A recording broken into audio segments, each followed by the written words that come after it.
따라합시다. 하나님, 오늘 제 심령에 하늘의 불을 내려주세요. 아멘. 옆 사람 축복해 주세요. 성령의 불로 타오르십시오. 아멘. 남침례교단의 유명한 교수님이 계셔요. 빌 핸드릭스라는 분입니다. 굉장히 존경을 많이 받고 영향력이 크고 그리고 많은 사람들이 그 가르침을 받았던 유명한 교수님이십니다. 침례교단의 지도자들이 이분을 골든게이트 신학교의 학장으로 모시기 위해서 부탁을 했습니다. 근데 이분이 거절을 해요. 자기는 학장에 자격이 안 된다는 겁니다. 그러면서 자기 제자를 학장으로 추천을 합니다. 폴라트 박사입니다. 그러니까 자기가 그 폴라트 박사의 스승이거든요. 자기가 영향력도 더 크거든요. 연륜 당연히 더 많죠. 그런데 자기 제자를 학장으로 추천하고 자기는 뒤로 빠진 거예요.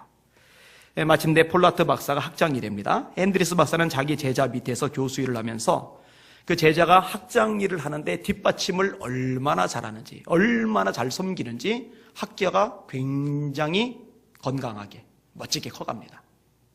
그리고 그러면서 핸드리스 박사는 더 영향력을 발휘하고 존경을 더 많이 받게 됩니다. 참 겸손한 분이다라고 생각이 되어집니다. 이런 분들이 많으면 좋을 텐데 제가 아는 모 학교는 지금 총장 후보가 7명 정도였어요. 지난번에. 이번에도 이제 만만치 않게 많아요. 좀 물려주고 자신은 그 밑에서 섬겨주고 이러면 참 좋을 텐데 이게 만만치는 않습니다. 우리가 살아가는 세상은요, 이 교만이 판을 치는 세상입니다. 그래서요, 숙이고 들어가는 것이 마치 자존심이 상하는 거라고 생각을 하는 것 같아요. 남들 밑에서 섬겨주고 받들어주고 세워주는 것이 마치 쪼잔한 인간이나 하는 거라고 생각을 하는 것 같아요. 큰 소리치고 군림말리하는 사람들이 많아요. 그리고 마땅히 존경하고 따르고 그 밑에 순종을 해야 됨에도 불구하고 그런 대상 앞에서도 교만을 떠는 사람들이 되게 많아요. 교수를 우습게 여기는 대학생들 많고요. 선생님들 우습게 보는 학생들 많아요. 부모를 우습게 여기는 철부지 아이들 많고요. 하여튼 이런 사람들이 굉장히 많아요. 그리고 이게 마치 폼이라도 나는 듯 착각을 하는 경우가 되게 많아요. 근데 적어도 하나님을 믿는 사람, 하나님을 섬기는 사람은 이런 세상의 흐름에 넘어가면 안 됩니다. 겸손하실 수 있기를 주님의 이름으로 축원합니다. 하나님은요, 그렇게 겸손할 때 높여주세요. 한번 따라합시다. 겸손할 때 비로소 높아질 수 있다. 한 번 더요. 겸손할 때 비로소 높아질 수 있다. 그렇게 되시기를 주님의 이름으로 축원합니다. 자, 오늘 본문에 하나님이 겸손하라 말씀하시는데 특이한 구절이 들어갑니다. 젊은 자들아 겸손하라. 젊은 자들아 이런 말이 나와요. 젊은 자들아. 왜 이렇게 젊은 사람들을 지목해서 이야기를 끄집어낼까? 이유가 있어요. 젊은 사람들에게는요, 겸손하기 어려운 특성들이 몇 가지가 있습니다. 자, 예를 들어서 이 젊은 사람들은 성장이 빨라요. 시대에 대해서, 문화에 대해서, 첨단 기기에 대해서, 그 다음에 세상 학문에 대해서 굉장히 습득하는 속도가 빠릅니다. 반면에 어른들은요, 속도가 무지 느려요. 아까 새 차를 계약을 했어요. 다음 주 수요일경에 나오게 될 겁니다. 이제 낡은 15인승 프레지오 안 타시고 이제 안전하게 타고 다니셔도 될 것 같아요. 그런데요, 이번에 계약할 때 보니까 종이가 하나도 없어요. 종이에 사인하는 게 하나도 없어요. 이 갤럭시 탭을 딱 가지고 와서요, 그 화면에다가 거기다 다 사인하고 체크하고 그리고 딱 끝이에요. 오장로님이 그런 얘기 하시더라고요. 이러니까 어른들은 따라가기가 힘든 세대가 된다고. 여러분 스마트폰을 가지고 계세요? 아마 대부분이 스마트폰일 겁니다. 근데 어른들 보면은요, 스마트폰으로 쓰는 게 딱 정해져 있어요. 통화, 문자, 카톡. 그 다음에 인터넷 검색. 근데 여러분 이거는요, 옛날의 컴퓨터보다도 기능이 더 많아요. 아세요? 옛날에 386, 486 컴퓨터보다도 이게 훨씬 성능이 많아요. 그러니까 이것이 사용될 수 있는 영역이 굉장히 많은데 그게 100이라고 그런다면 한 2가지 정도 쓰고 나머지는 거의 묻어놓고 있는 거예요. 솔직히 카톡, 인터넷 검색 빼고 쓰는 거 없죠? 없다니까요. 근데 애들은요, 굉장히 빨라요. 여러분 앱 사용 뭐 하세요? 뭐뭐 하세요? 앱이 되게 많거든요. 개발된 것들이요. 거의 몰라요. 애들이요, 잘 알아요. 그러니까 이게 습습 속도가 빠르고 점점점 많이 알아가고 그런 자기들의 눈으로 볼 때 어른들은요, 아는 게 별로 없는 거예요. 시대에 뒤처져 있는 거예요. 이런 걸 보면서 은근히 마음속에 무시하는 마음이 들어갈 수가 있어요. 젊은이들은요, 반항하기 좋은 시기입니다. 권위에 순종한 것이 왠지 바보같이 보여요. 자유롭게 생각하고 내키는 대로 말하고 정해진 시스템이나 어떤 규정이나 틀이나 제도나 법에 대해서 막 도전하고 이런 모습이 쿨한 것처럼 보여지는 것. 이것이 이제 젊은 사람들이 가지고 있는 특징 중에 하나입니다. 반항이 폼이 나고 있는 거죠. 그래서 겸손하기가 어려워요. 젊은 사람들은 특별히 비판적인 안목이 강합니다. 이거는 장점임에는 틀림이 없어요. 비판적인 안목에서 발달하는 영역이 분명히 많으니까. 그런데요, 사실은 비판만 가지고 다 되는 건 또 아닙니다. 그래서 아주 젊을 때는요, 진보적인 성향이 강하고 나이가 많아갈수록 보수적인 성향으로 이렇게 바뀌어갑니다. 그리고 이제 진보적인 성향을 가지고서 바라보게 되면요, 비판거리인 겁니다. 다 틀린 거예요. 다 걸린 거예요. 다 문제투성인 거예요. 똑바로 못하는 거예요. 왜 저 모양밖에 안 되냐는 거예요. 이런 생각들이 굉장히 많아요. 그러다 보니까 겸손하기가 굉장히 어렵습니다. 여러분, 이 목회자 과정 이렇게 밟아가는 이 가운데서도요, 언제 제일 교만한지 아십니까? 신학생 때 제일 교만합니다. 신학생 때. 신학생 때는요, 웬만한 목사님들이요, 다 사꾼같이 보여요. 웬만한 목사님들이요, 다 능력 없어 보여요. 내가 목회하면 저렇게 안 한다. 이런 생각들을 굉장히 많이 합니다. 기도할 때 보세요. 그런 기도 많이 들려요. 제가 기수생활 한 6개월 정도 했었는데 새벽에 모여서 의무적으로 새벽 기도를 해야 되는데 기도하는 소리 보세요. 하나님, 제가 한 번 설교할 때 3,000명씩 회개하게 하여 주시옵소서. 전부 다 스케일들이 어마어마합니다. 그러니까 사람 조금 모아놓고 고군분투하며 목회하는 사람들 보면은 얼마나 재질이 능력 없고 무능하면은 저럴까 이런 생각들을 가져요. 그러다가 언제 그게 깨지느냐? 개척하면 거의 100% 깨집니다. 담임 목사로 가도 거의 100% 깨집니다. 사람을 다룬다는 게, 사람을 세운다는 게 보통 일이 아닙니다. 한 사람 예수 믿게 만들고 예수 믿는 그 한 사람이 믿음으로 자라가게 만드는 게 이게 보통 일이 아닙니다. 그리고 본인이 말하는 대로 100% 사람들이 다 따라줍니까? 안 그래요. 사람 수만큼 생각이 다르고 사람 수만큼 의견이 달라요. 그걸 조율하면서 끌고 가야 되는데 만만치 않거든요. 근데 이런 것들을 겪기 전에 젊을 때요, 그런 마음이 없는 거예요. 사실요, 목회자가 아니라 일반인이라도 직장 가보면 알고 창업을 해보면 압니다. 자기가 직접 생활 전선에 나가서 직접 돈 벌고 생활을 꾸려 나가기 시작하면은 젊을 때 무조건 대들고 들이받고 하던 자기가 얼마나 치기 어린 모습이었는지 깨닫기 시작을 해요. 뭐든지 할 것 같잖아요. 근데 뭐든지 할 것 같은 그 마음이 착각이라는 사실을 깨달아가는 거거든요. 아무튼 젊을 때 이런 성향들이 있어요. 그래서 들이받기 좋고 교만하기 딱 좋아요. 그래서 오늘 본문에 아예 딱 찝은 거예요. 젊은 자들아, 이렇게 찝은 거예요. 우리 청년들은 어떤가요? 우리 청년들은 교만한가요? 겸손한가요? 겸손하실 수 있기를 주님의 이름으로 축원합니다. 주님이 원하시는 모습이거든요. 주님이 바라시는 모습이거든요. 자, 또 하나의 중요한 용어가 나오는데 따라합시다. 하나님의 능하신 손 아래서. 다시 말해서 앞에는 어른들 앞에, 장로들 앞에 겸손하라라는 측면이라면 지금 요 구절은 하나님 앞에서 겸손하라는 측면입니다. 하나님 앞에서. 이러면 성경 사무엘 상하, 열왕기 상하, 역대기 상하에 보면은 굉장히 많은 인물이 나옵니다. 이 나오는 인물들을요, 교만과 겸손이라는 이 틀만 가지고 나눠보면은요, 쫙 갈라집니다. 자, 어떤 특징들로 갈라지느냐? 잘 되었을 때 교만해진 사람이 있어요. 잘 되었을 때. 그런 사람은 우시야 같은 사람이죠. 자, 읽어드릴게요. 우시야가 그 부친 아마샤의 모든 행위대로 여호와 보시기에 정직히 행하며 하나님의 묵시를 밝게 하는 스가랴에 사는 날에 하나님을 구하였고 저가 하나님을 구할 동안에는 하나님이 형통케 하셨도다. 여러분, 하나님은 누구를 형통하게 만들어주시냐면요, 하나님을 구하는 사람을 형통하게 만들어주세요. 근데 우시야가 하나님을 구했어요. 하나님이 형통하게 해주셨어요. 나라가 부강해졌어요. 그런데 이렇게 하나님을 구하던 겸손한 왕 우시야가 나라가 부강해지고 나서 그 마음에 변화가 생겼어요. 그 겸손을 버린 거예요. 저가 강성하여짐에 그 마음이 교만하여 악을 행하여 그 하나님 여호와께 범죄하되 곧 여호와의 전에 들어가서 향단에 분향하려 한지라.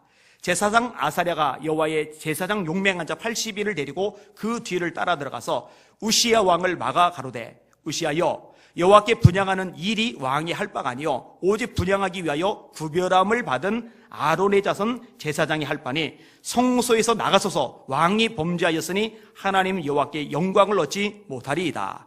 우시야가 손으로 향로를 잡고 분향하리 하다가 노를 바라니 저가 제사장에게 노할 때에 여호와의 전 안 향단 곁 제사장 앞에서 그 이마에 문둥병이 바란지라. 대제사장 아사랴와 모든 제사장이 왕의 이마에 문둥병이 발하였음을 보고 절에서 급히 쫓아내고 여호와께서 치심으로 왕도 속히 나가리라. 우시야 왕이 죽는 날까지 문둥이가 되었고 문둥이가 되매 여호와의 전에서 끊어졌고 별궁에 홀로 거하였으므로 그 아들 요담이 왕궁을 관리하며 국미를 치리하였더라. 하나님의 전에서도 끊어져 버렸어요. 아까 뭐라고 돼 있어요? 형통하였다. 나라가 강해졌다. 강하여 짐에 그 마음이 교만하여. 강하여 짐에 그 마음이 교만하여. 구조가 그렇게 돼 있어요. 약간은 다른 케이스입니다만 사울 같은 경우는 뭐냐? 겸손하던 사람이거든요. 겸손. 처음에 왕을 삼을 때 진보따라리 사이에 숨어요. 숨는 이유가 뭐냐? 나는 왕이 될 자격이 없다는 거예요. 그래서 사무엘이 하나님께 기도합니다. 하나님, 사울을 왕 삼는다고 하셔서 제비 뽑기를 끝냈는데 사울이 어디 갔는지 모르겠습니다. 그래서 하나님이 말씀하세요. 지금 진보따리 사이에 숨었다. 그래서 숨어있는 사울을 데려다가 왕을 세워요. 사무엘이 나중에 말할 때 이렇게 말합니다. 왕이 스스로 작게 여길 때에 하나님이 왕을 이스라엘 왕이 되게 하셨습니다. 왕이 스스로를 작게 여길 때 나는 작은 자다. 빌립보서 2장에 자기보다 남을 낮게 여기고 라고 되어 있잖아요. 겸손으로 띠를 동일하고 말씀하고 있잖아요. 이 띠, 허리띠. 옛날 옷은 지금 옷하고 달라요. 지금 옷은 바클, 이 허리띠 없더라도 단추로 이렇게 조여 놓으면 안 내려가요. 근데 옛날 옷은 이 띠를 묶어 놓지 않으면 옷이 흘러내립니다. 겸손으로 띠를 매라는 얘기는 그게 일상적으로 몸에 배도록 하라는 얘기거든요. 자, 다시 사울에게로 돌아와서요. 근데 왕이 됐어요. 왕이 되고 나서 그 다음부터 말을 안 듣기 시작해요. 사무엘 선지자가 왕은 제가 도착할 때까지 제사 드리지 말고 기다리고 계세요. 근데 백성들이 흩어지니까 자신이 제사를 덥석 드려버려요. 또 하나님의 명령을 받아 사무엘이 말합니다. 왕은 이제 아말렉을 진멸하세요. 그랬더니 아각 왕을 살려고 양과 소 좋은 곳을 살려가지고 옵니다. 이 두 가지 불순종으로 말미암아 하나님이 사울을 버리죠. 왕이 하나님의 말씀을 버렸기 때문에 하나님도 왕을 버려 이스라엘 왕이 되지 못하게 하셨습니다. 따라합시다. 하나님의 말씀을 버리면 그 사람도 그 교회도 그 나라도 버림받는다. 여러분 다른 건 혹시 버려도 하나님의 말씀은 붙잡으시길 바랍니다. 왕이 하나님의 말씀을 버렸으므로 하나님도 왕을 버려 더 이상 이스라엘 왕이 되지 못하게 하셨습니다. 호세아 6장에 보면은 우리 여호와를 알자고 말해요. 4장에 보면은 내 백성이 지식이 없으므로 망하는도다. 무슨 지식이겠어요? 하나님을 아는 지식. 무슨 지식이겠어요? 하나님의 말씀에 대한 지식이죠. 이 말씀을 아는 것, 이게 본질이고 능력이거든요. 자, 반대로 굉장히 교만하던 왕이 있습니다. 므낫세 왕입니다. 이 므낫세 왕이 얼마나 교만했냐면요, 온갖 우상들을 다 만들어냈어요. 히브리서 11장에 보면은 믿음으로 고난당한 사람들 이야기가 많이 나옵니다. 어떤 이는 톱으로 켬을 당하였으며, 이게 이사야 선지자를 이야기하는 거예요. 이 이사야 선지자를 톱으로 켜서 죽인 인물이 므낫세라고 알려져 있어요. 그만큼 잔인하고 교만한 왕, 아주 악한 왕의 대명사가 므낫세입니다. 므낫세가 위에 나갈 때의 나이 12세라 예루살렘에서 55년을 치리하며 여호와 보시기에 악을 행하여 여호와께서 이스라엘 자손 앞에서 쫓아내신 이방 사람의 가증한 일을 본받아 그 붙인 히스기야의 헐어버린 산당을 다시 세우며 바알들을 위하여 단을 쌓으며 아사랴 목상을 만들며 하늘의 1월 성신을 숭배하여 섬기며 여호와께서 전에 이르시기를 내가 내 이름을 예루살렘에 영영히 드리라 하신 여호와의 전에 단거를 쌓고 또 여호와의 전 두 마당에 하늘에 1월 성신을 위하여 단들을 쌓고 또 흰놈의 아들 골짜기에서 그 아들들을 불 가운데로 지나게 하며 또 점치며 사술과 요술을 행하며 신접한 자와 박수를 신임하여 여호와 보시기에 악을 많이 행하여 그 진노를 격발하였으며 또 자기가 만든 아로새긴 목상을 하나님의 전에 세웠더라. 북이스라엘에서 악명 높은 최고의 악한 왕은 아합입니다. 남유다에서 악명 높은 최악의 왕은 므낫세입니다. 남유다의 므낫세, 북이스라엘 아합은요, 하여튼 죄 짓는 것 서로 경쟁을 벌이는 그런 수준입니다. 안 지은 죄가 없을 만큼 죄가 그렇게 많아요. 하나님이 징계를 내리세요. 여호와께서 므낫세와 그 백성에게 이르셨으나 저희가 듣지 아니한 고로 여호와께서 아수르 왕의 군대 장관들로 와서 치게 하심에 저희가 므낫세를 사로잡고 쇠사슬로 결박하여 바벨론으로 끌어간지라. 므낫세 왕이 쇠사슬로 묶여서 바벨론에 끌려갔어요. 자, 이제 끝난 인생이죠. 그런데요, 이렇게 형편없는 왕이, 평생 죄만 지었던 이 왕이 고난을 당하고 나니까요, 여러분, 고난을 당하다고 다 겸손해지지는 않아요. 고난을 당하면서 마음이 더 강팍해지는 사람도 있어요. 근데 이 므낫세 왕이요, 참 희한하게 그렇게 못된 짓 온갖 죄 다 지르던 이 왕이요, 하나님 앞에서 완전히 자세를 낮춰요. 성경이 이렇게 말합니다. 저가 환난을 당하여 그 하나님 여호와께 간구하고 그 열조의 하나님 앞에 크게 겸비하여 기도한 거로, 크게 겸비하여 기도한 거로, 크게 겸손하여 기도한 거로, 그 얘기죠. 겸비는 겸손이란 말이니까. 크게 겸비하여 기도한 거로, 그 다음 구절, 하나님이 그 기도를 받으시며 그 간구를 들으시다. 아이고, 이런 놈의 인간의 기도는 왜 들으셔? 근데 하나님 들으세요. 겸손해지면 하나님이 들으셔요. 간구를 들으시사 저로 예루살렘에 돌아와서 다시 왕 위에 거하게 하심에 므낫세가 그제야 여호와께서 하나님이신 줄을 알았더라. 이렇게 돼 있어요. 자, 한 사람 더 다룰게요. 이 사람은 워낙 유명하니까 간략하게 설명만 할게요. 이 사람은 누구냐? 다윗인데, 이 사람은 특징이 뭐냐? 처음에도 겸손했고 중간도 겸손했고 마지막까지도 겸손했어요. 자, 처음에 겸손했죠. 하나님을 의지하며 살았으니까. 하나님만 의지하니까 하나님이 붙잡아 주세요. 다윗이 어디를 가든지 여호와께서 이기게 하시니라. 사실은 옛날이나 지금이나 이겨야죠. 지면은 힘들잖아요. 저 보세요. 얼마나 고생하고 고달프고 지칩니까? 그런데 하나님이 도와주셔야 이기죠. 겸손하니까 하나님 다윗을 도와준 거예요. 다윗이 어디를 가든지, 어디가 중요한 게 아니에요. 우리는 자꾸 장소를 따져요. 어디 가면 어쩌고 저쩌고. 그런데 하나님의 말씀은 다윗이 어디를 가든지 여호와께서 이기게 하시리라. 이삭 같은 경우 어디서 일을 벌이든지 하나님께서 거기서 잘 되게 하시잖아요. 장소가 중요한 게 아니란 말이죠. 왕일이었어요. 나라가 부강해졌어요. 그런데 뭐라고 말합니까? 하나님, 나는 누구며 내 집은 무엇이건데 나로 여기에 이르게 하셨나이까. 내가 리더십 있고 능력 있고 싸움을 잘하고 그리고 조직도 잘하고 내가 역량이 뛰어나니까 나라가 이렇게 부강해졌다라는 개념이 없어요. 하나님, 나 같은 게 뭔데 여기까지 오르게 하셨습니까? 내 집이 뭔데 나로 여기까지 이르게 하셨습니까?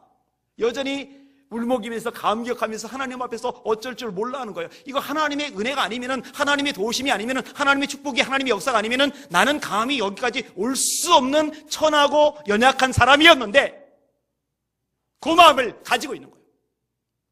그러니까 사무엘 상하, 열왕기 상하, 역대기 상하를 보면요, 사람들이 나눠져요. 형통하다가 교만해진 사람, 겸손하다가 높아지고서 교만한 사람, 교만하다가 고난을 당하고 겸손해진 사람, 애초에도 겸손했고 마지막까지도 겸손했던 사람. 여기는 여러분들 중에 여러분들은 어떤 패턴에 속하십니까? 이왕이면은 이 마지막 패턴, 처음도 겸손하시고 과정도 겸손하고 마지막 순간까지도 겸손한 주님의 종들 되시기를 주님의 이름으로 축원합니다. 그게 제일 좋아요. 그리고 오늘 말씀 들은 이후로는 일평생 결단하시는 게 하나님 앞에서 절대로 교만 떨지 않겠다, 겸손하겠다, 이렇게 결심하시는 저와 여러분들 되시기를 주님의 이름으로 축원합니다. 오늘 본문의 말씀에만 국한하지 않고, 제가 보통 설교할 때는 본문 내용만 가지고 달아요. 95% 정도의 설교는. 그중에 5% 정도는 본문을 좀 넘어가서 확대해서 설교를 합니다. 오늘은 좀 확대를 할게요. 이런 겸손한 사람들의 특징이 있는데요, 먼저 말씀과 관련된 부분입니다. 따라합시다. 겸손한 사람은 말씀을 잘 듣는다. 그렇죠? 겸손한 사람은 하나님의 말씀을 잘 들어요. 베레아 사람은 데살로니가 있는 사람들보다 더 신사적이어서, 이전 개역 한글입니다. 개역 개정은 더 너그러웠어. 간절한 마음으로 말씀을 듣고 이것이 그런가요? 날마다 성경을 상고함으로 그 중에 믿는 자가 많았다라고 얘기합니다. 데살로니가전서 2장에 바울 사도가 이렇게 말합니다. 성도들 보고 과감하게 말합니다. 너희가, 성도들 보고 하는 말이, 너희가 내게 들은 바 하나님의 말씀을 들을 때에 사람의 말로 아니하고 하나님의 말씀으로 들음이니 진실로 그러하다. 이 말씀이 너희 믿는 자 속에서 역사하느니라. 겸손한 사람은요, 말씀을 잘 들어요. 여러분, 교만한 사람은요, 그 누가 설교해도 잘 안 듣습니다. 여러분, 예수님이 설교하시는데 예수님의 설교 능력 없다고 할 사람은 어디 있어요? 그 가르치시는 것이 권세 있는 자와 같고 저희 서기관들과 바리새인 같지 아니함일러라 라고 마태복음 7장에 말씀하고 있잖아요. 예수님 말씀 권세가 있단 말이에요. 그런데 권세 있는 말씀을 전하는데도 바리새인들 안 들어요. 사두개인들 안 들어요. 헤롯 당원들 안 들어요. 제사장들 안 들어요. 이거 뭐예요? 왜 안 들어요? 교만해서 안 되는 거예요. 교만해서. 여러분들의 마음은요, 딱딱한 마음 되지 마시고, 다시 말해 교만한 마음 되지 마시고 부드러운 마음, 겸손한 마음 되셔서 하나님의 말씀이 잘 스며드는 그런 인생 되시길 주의 이름으로 축원합니다. 이 말씀이 떨어질 때 아멘하고 받으셔요. 그리고 말씀을 순종하시는 여러분들 되시기를 주님의 이름으로 축원합니다. 그게 여러분에게 큰 유익이 됩니다. 자, 그 다음에 사람들과 관련해서 겸손한 사람의 특징은 뭐냐면요, 따라합시다. 주변 사람을 잘 섬긴다. 예수님 겸손하시죠? 예수님 예루살렘에 뭐 타고 입성하셨어요? 나귀 타고. 스가랴 9장 9절의 말씀의 성취입니다. 그는 겸손하여 멍에 매는 짐승의 새끼, 그 나귀 새끼를 탔도다 라고 얘기되어 있고, 그 말씀대로 예수님은 나귀를 타고 예루살렘에 입성을 하셨어요. 예수님이 마태복음 11장에 유명한 말씀을 하십니다. 수고하고 무거운 짐진 자들아 다 내게로 오라. 내가 너희를 쉬게 하리라. 나는 마음이 온유하고 겸손하니 너희는 내게 나와 나의 멍에를 메고 내게 배우라. 그러면 너희가 쉼을 얻으리니. 예수님은 겸손하신 분이세요. 예수님은 온유하신 분이세요. 와서 배우라는 거예요. 예수님의 온유하심을 배우시길 바랍니다. 예수님의 겸손하심을 배우시길 바랍니다. 배우셔야 돼요. 자, 이렇게 겸손하신 예수님께서 그 겸손하심을 가장 상징적으로 보여준 사건이 요한복음 13장입니다. 허리에 수건을 두르시고 대야에 물을 뜨신 다음에 제자들의 발을 씻기시는 거예요. 그 다음에 이렇게 말씀하십니다. 너희가 나를 주 또는 선생이라 하니 너희 말이 옳도다. 내가 주 또는 선생이 되어 너희 발을 씻겼으니 너희도 서로 발을 씻기는 것이 마땅하니라. 이런 팔레스틴은 건조합니다. 먼지가 많습니다. 게다가 지금처럼 구두 운동화 신을 때가 아니라 샌들 같은 거를 신고 다녀요. 맨발에 먼지 나는 것을 샌들 신고 돌아다니면 발이 먼지로 자욱합니다. 야! 팔 좀 씻고 다녀. 먼지 봐, 먼지. 꼴 좀 봐. 가 아니라 내 허리를 숙여서 내 손에 물을 묻혀서 그 발을 닦아주는 거예요. 그러니까 지적은 누구나 할 수 있어요. 누구나. 세상 사람도 다 합니다. 다 보이니까, 먼지 묻은 거 다 보이니까, 지저분한 거 다 보이니까. 그런데 허리를 숙이는 것은, 손에 물을 묻히는 것은, 그리고 그 발을 직접 닦아주는 것은 겸손한 자만이 할 수가 있거든요. 예수님 말씀하실 거예요. 서로 발을 씻기는 것이 마땅하니라. 여러분의 눈에 누군가의 허물이 보이거들랑, 누군가의 약점과 문제가 보이거들랑, 그것은 여러분들이 지적하라고 아니면 정죄하라고 보이는 것이 아니라 여러분들이 그 부분을 커버하라고 보이는 것이라는 것을 깨달으시기를 주님의 이름으로 축원합니다. 성경은 말씀합니다. 허물을 덮어주는 자는 사랑을 말하는 자요, 그것을 거듭 말하는 자는 친한 벗을 이간질하는 자리라. 이간질은 누구의 전공이라고요? 마귀의 전공이에요. 이간질하는 거 하면 안 돼요. 누군가의 약점을 자꾸 딴 사람 앞에서 얘기하는 것, 그건 이간질이라고 성경은 명백하게 말씀하고 계십니다. 서로 잘 섬기시는 저와 여러분들이시기를 주의 이름으로 축원합니다. 성 브라더 로렌스라는 수도사가 있어요. 이분이 싸움이 제일 많이 일어나기로 유명한 수도원의 원장으로 부임해 갔습니다. 여러분, 교회 중에도 싸움하는 교회 있잖아요. 수도원 중에도 싸움하는 교회가 있었나 봐요. 근데 이 수도원에 문을 두드렸더니만 먼저 왔던 사람들이 이 늙은 수도사를 보더니 나이든 신입이 온 줄 알고 들어가서 주방에서 설거지하라고 시킨 거예요. 여러분, 수도원에 들어가려면요, 순명이라는 게 있어요. 반드시 순종해야 돼요. 100% 순종해야 돼요. 자기 상급자한테. 그거 안 하면 쫓겨납니다. 근데 지금 엉뚱한 짓을 한 거죠. 그런데요, 얘기 안 하는 거예요. 예, 그러겠습니다. 식당에 들어가더니 1달, 2달, 3달 계속 닦는 거예요. 그러다가 3달쯤 지난 다음에 감독이 이 수도원을 방문을 했어요. 수도사들이 바짝 긴장을 했어요. 높으신 분이 왔으니까 쩔쩔쩔쩔쩔 매는 거예요. 감독이 물어요. 수도원장 있는 대로 안내해 주시오. 우리 수도원에는 수도원장님은 안 계시는데요. 아니 3개월 전에 수도원장을 파송했는데 무슨 소리요? 그래서야 아차 싶은 거예요. 3개월 전에 왔던 그 늙은 수도사, 주방에 보내서 맨날 접시만 닦게 했던 그 수도사가 알고 보더니 수도원 원장이었던 거예요. 그런데요, 이 일을 계기로 그 수도원이 전역에서 가장 모범적이고 가장 영성 깊은 수도원으로 탈바꿈하기 시작했답니다. 참 귀하다라는 생각이 들어요. 미국 독립전쟁 당시에 군인들이 전투 준비하려다 부산을 떨어요. 근데 사복 차림이 한 사람이 부하들에게 무거운 지렛대 들어 올리라고 막 다고치고 혼을 내는 거예요. 이것을 지나가던 또 다른 사람이 보더니 여보시오, 당신이 같이 들어주면 훨씬 수월할 텐데 당신은 왜 도와주지 않는 거요? 그랬더니 화를 뽀락 내는 거예요. 이봐!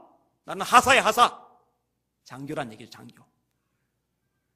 장교인 자기한테 일반 병사들처럼 그 지렛대 들어 올리라고 했다고 화를 뽀락 낸 거예요.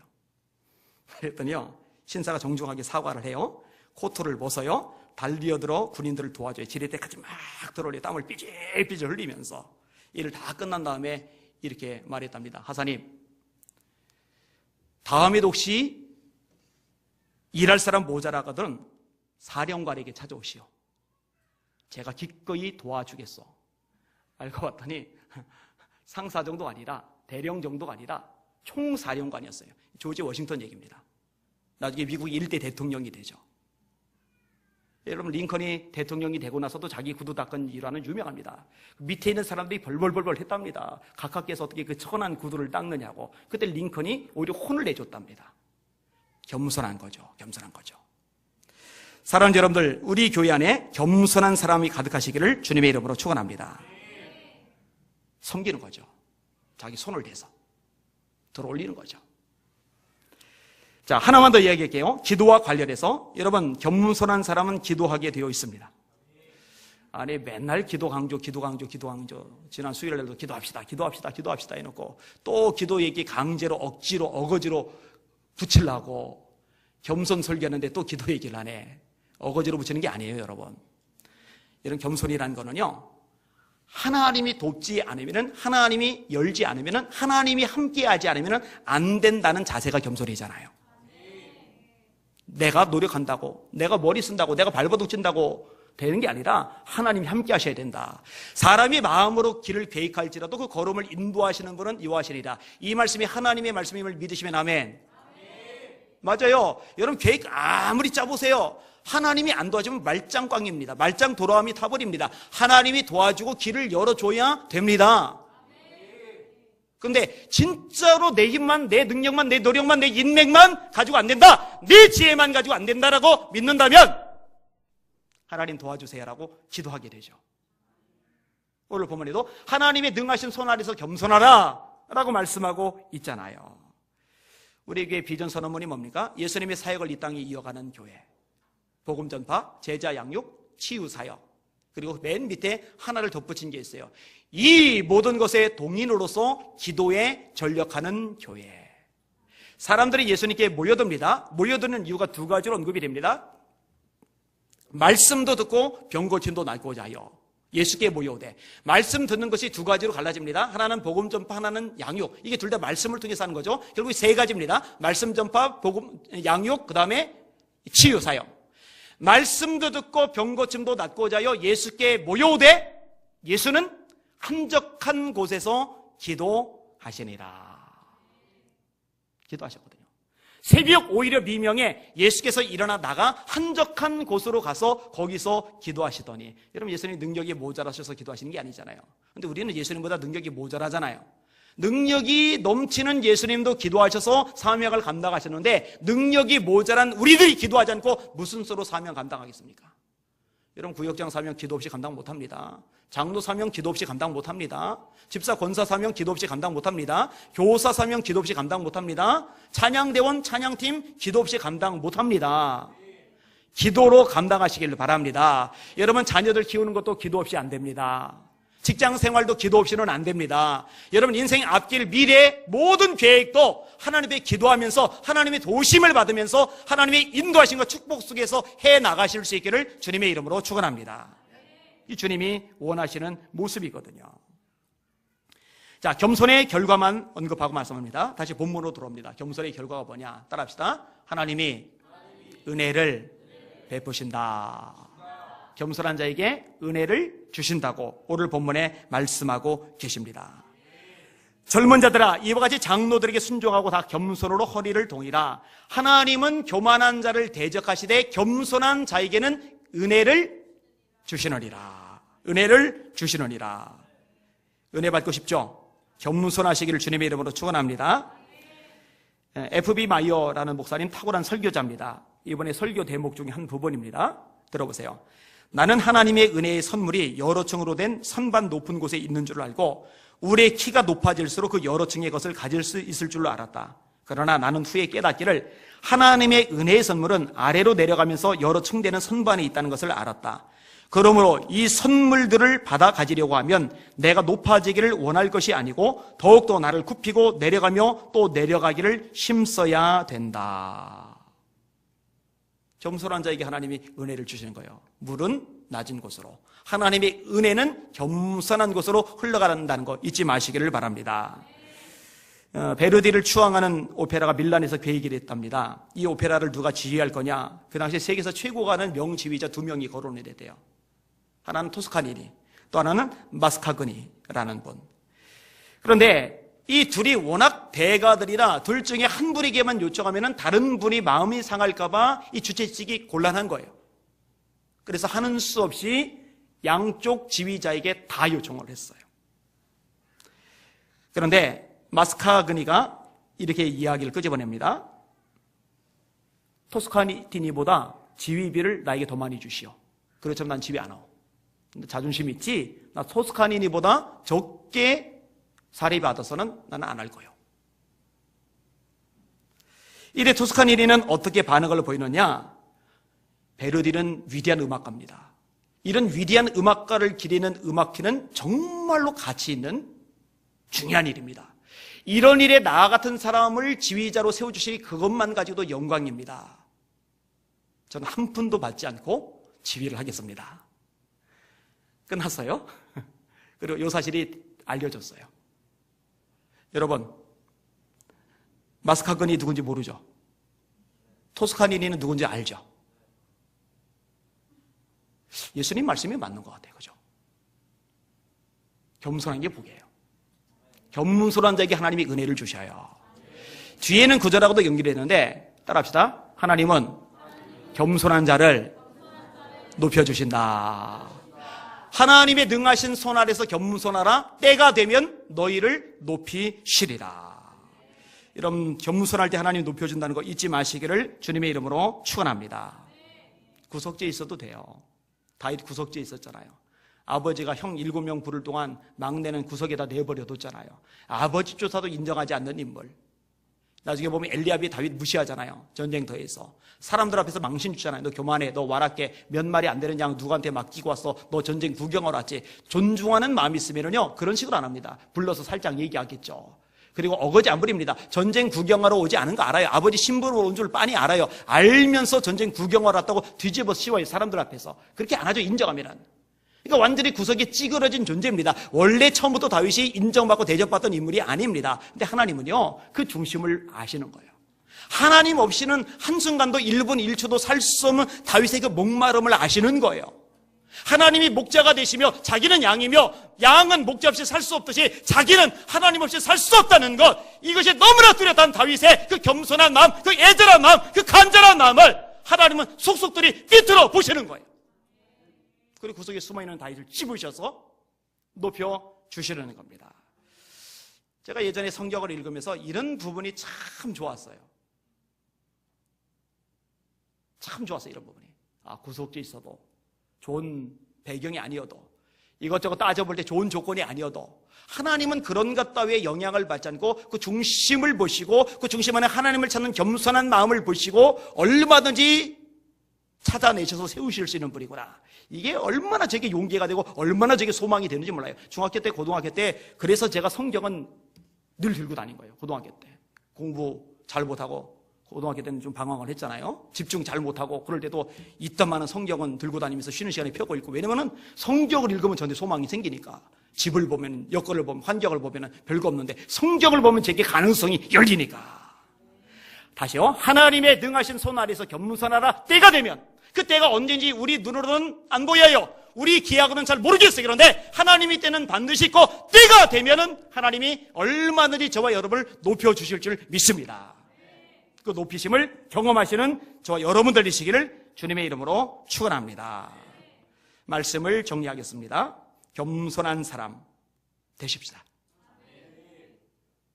젊은 사람들, 어른들 앞에서 겸손하세요. 겸손하지 마세요. 자, 겸손한 사람, 말씀 들을 때 부드러운 마음으로 말씀을 받아들여요. 겸손한 사람, 사람들에게 관계성 속에서 잘 숨기는 것이 몸에 배요. 겸손한 사람, 내 힘, 내 능력, 내가 노력하면 되지, 이런 생각 안 합니다. 하나님이 도와주셔야 돼. 하나님이 역사하셔야 돼. 이게 너무 뚜렷해서 기도하지 않으면 견딜 수 없는 마음이 돼요. 이런 사람들에게 하나님의 은혜가 흘러갈 겁니다. 이런 사람들 하나님에 대해 하나님이 높여주실 겁니다.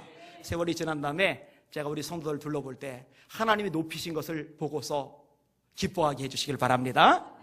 오늘 설교의 제목 다 같이 한번 따라하겠습니다. 겸손할 때 비로소 높아질 수 있다. 주님의 높으심을 경험하는 우리 사랑하는 예수님께 성도들 다 되시기를 주님의 이름으로 축원합니다. 기대하세요. 하나님을 기대하세요. 아멘. 기도하겠습니다.